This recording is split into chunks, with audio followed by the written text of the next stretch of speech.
মরুভূমি কিংবা উঁচু পাহাড়, দুর্গম পথ, এমনকি নদীর ধার দিয়েও দ্বিধাহীনভাবে দৌড়ে বেড়াচ্ছে 4 পাওয়ালা আধুনিক এই রোবটটি। নাম তার LYNX M20। চীনের সাংহাইতে ওয়ার্ল্ড আর্টিফিশিয়াল ইন্টেলিজেন্স কনফারেন্সে প্রদর্শন করা হয় এই রোবটটি, যার আবিষ্কারক চীনের ডিপ রোবোটিক্স নামের একটি প্রতিষ্ঠান। একটি কুকুর যেভাবে প্রতিকূল পরিস্থিতিতে চলাফেরা করতে পারে, ঠিক সেই গতিতেই চলতে সক্ষম এই রোবোটিক ডগ। এমনকি কুকুরের মতো মাটিতে গড়াগড়ি খাওয়াও অসাধ্য নয় আধুনিক এই রোবটের পক্ষে। উঁচু নিচু পথে সহজেই দৌড়াতে পারে এটি, এমনকি 2 পায়ে ভর করে দাঁড়াতেও পারে। দ্রুত গতির এই রোবটের চলাফেরা দেখে অনেকটা অবাক সম্মেলনে অংশ নেওয়া দর্শনার্থীরা।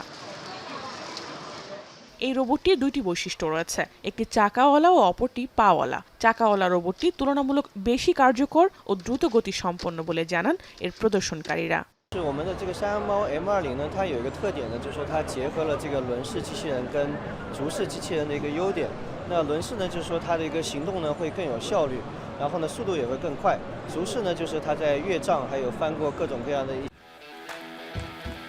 রোবোটিক এই ডগটির মধ্যে যে কোনো বস্তু শনাক্তের জন্য বিশেষ সেন্সর বসানো আছে, যা জরুরি পরিস্থিতিতে দুর্গম কোনো জায়গাতেও উদ্ধার অভিযান সহ প্রয়োজনীয় যে কোনো কিছু দ্রুত খুঁজে বের করতে পারে।那轮竹形态的这个山猫呢，就是把这二者的优势进行了一个结合。那所以呢，它既可以很快速的就达到这样一个作业的现场，那同时呢，它又能越过以前轮式机器人不能越过的一些障碍物。সম্মেলনে হুয়াইয়ে টেকনোলজিস একটি AI কম্পিউটিং সিস্টেম প্রদর্শন করে, যা চীনা প্রযুক্তি জায়ান্ট দেশের ক্রমবর্ধমান কৃত্রিম বুদ্ধিমত্তা খাতে বাজারের অংশীদারিত্ব দখল করতে চায়। জাহানারা ভূঁইয়া, এখন বিশ্ব।